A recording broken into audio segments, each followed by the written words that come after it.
আসসালামু আলাইকুম। সবাইকে নতুন একটি ক্লাসে স্বাগতম। আজকে আমরা একটা বেসিক ক্লাস দেখব। সরল অঙ্কে যখন একসাথে প্লাস চিহ্ন, মাইনাস চিহ্ন দেওয়া থাকে বা মাইনাস চিহ্ন, মাইনাস চিহ্ন, প্লাস চিহ্ন এসব দেওয়া থাকে, তখন আমরা অনেকেই বুঝি না এটা কি যোগ করব না বিয়োগ করব। তো আজকে আমি খুব সহজে এটা বুঝিয়ে দিব।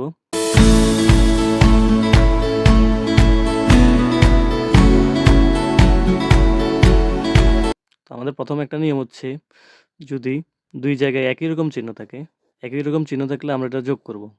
এবার হয় এটা মাইনাস থাকুক আর প্লাস থাকুক, কোনো সমস্যা নাই। একই রকম চিহ্ন থাকলে আমরা যোগ করব। আর দুইটা দুই রকম চিহ্ন হলে আমরা এটা করব বিয়োগ। আর বিয়োগটা করব সবসময় বড়টা থেকে ছোটটা বিয়োগ করব। আর তাহলে আমাদের নিয়ম হচ্ছে কি, একই রকম চিহ্ন থাকলে আমরা করব যোগ, আর দুই রকম চিহ্ন থাকলে আমরা করব বিয়োগ। এরপর যোগ বিয়োগ করার পরে আমরা বড় সংখ্যার আগে যে চিহ্নটা থাকবে আমরা ওই চিহ্নটা নিচে বসাই দিব। তাহলে আমরা এখানে দেখি, প্রথম আছে কত, প্লাসের 5 মাইনাসের 3। এখানে হচ্ছে দুইটা দুই রকম চিহ্ন, একটা প্লাস একটা মাইনাস। তাহলে আমরা কি বলছি, দুইটা দুই রকম চিহ্ন হলে আমরা বিয়োগ করব, আর বিয়োগ করব বড়টা থেকে। বড় হচ্ছে 5, 5 থেকে যদি আমি 3 বিয়োগ করি কত হয়, 2। এরপরে কি বলছি, যোগ বিয়োগ করার পর বড় সংখ্যার আগে যে চিহ্ন সেটা বসবে। তো বড় সংখ্যার আগে হচ্ছে প্লাস চিহ্ন, লিখলাম প্লাস। এরপরে এটা দুইটা একই রকম চিহ্ন, একই রকম চিহ্ন হলে আমরা করব যোগ। তো 2 আর 4 যোগ করলে হয় 6। এরপরে আবার আগের মতো যোগ বিয়োগ করার পর বড় সংখ্যার আগে যে চিহ্ন, তাহলে বড় সংখ্যার আগে হচ্ছে প্লাস, দিলাম প্লাস।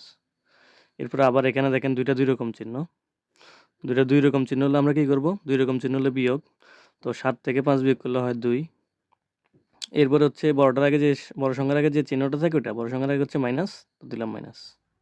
এখানে দেখেন দুইটা একই রকম চিহ্ন, দুটোটাই মাইনাস। দুটোটা মাইনাস হলেও সমস্যা নাই, আমরা একই রকম চিহ্ন হলে কি করব, যোগ করব। যোগ করুন, 3 আর 2 যোগ করলে হয় 5। এরপরে বড় সংখ্যার আগে কি চিহ্ন, মাইনাস, এই যে বড় সংখ্যার আগে মাইনাস চিহ্ন আমরা দিব মাইনাস। এরপরে এখানে দুইটা দুই রকম চিহ্ন, তাহলে আমরা কি করব, বিয়োগ। 5 থেকে 5 বিয়োগ করলে 0। তো এখানে তো চিহ্ন দেওয়ার দরকার নেই, যেহেতু 0 চলে আসছে। এটা হচ্ছে আমাদের সরলের বেসিক। আমরা কখন যোগ করব, বিয়োগ করব, বা কখন যোগ চিহ্ন দিব, বিয়োগ চিহ্ন দিব, আশা করি এটার মাধ্যমে আপনারা খুব সহজে বুঝতে পারবেন। তো আমরা গুণ করার ক্ষেত্রেও এই নিয়মটা ফলো করব। একই রকম চিহ্ন যখন থাকবে তখন আমরা হবে প্লাস, আর যখন দুই রকমের চিহ্নের গুণ হবে তখন হয়ে যাবে সেটা মাইনাস। তো এখানে দেখেন একটা উদাহরণ, এখানে হচ্ছে +5 গুণ চিহ্ন দিয়ে আছে +3, দুইটা একই রকম চিহ্ন। তো একই রকম চিহ্ন হলে হয়ে যাবে প্লাস, দিলাম প্লাস, 3 5 15। এরপরে নিচে এখানেও মাইনাস, এখানেও মাইনাস, দুটোটা একই রকম চিহ্ন। একই রকম চিহ্ন হলে চিহ্ন দিয়ে দিব প্লাস, 3 4 12। এরপরে এখানে একটা প্লাস একটা মাইনাস, দুইটা দুই রকম চিহ্ন। দুই রকম চিহ্ন হলে কি হবে, মাইনাস চিহ্ন দিতে হবে, দিলাম মাইনাস, 4 দুগুণে 8। এরপরে নিচে এখানে একটা মাইনাস একটা প্লাস, দুইটা দুই রকম, তাহলে আবার হচ্ছে দুইটা দুই রকম হলে মাইনাস চিহ্ন দিব, 4 5 26। তো এই হচ্ছে আমাদের গুণের ক্ষেত্রে, যোগ বিয়োগের ক্ষেত্রে কোন চিহ্ন কোন জায়গায় বসবে এটা দেখাই দিলাম। আশা করি আপনারা খুব সহজেই বুঝতে পারছেন।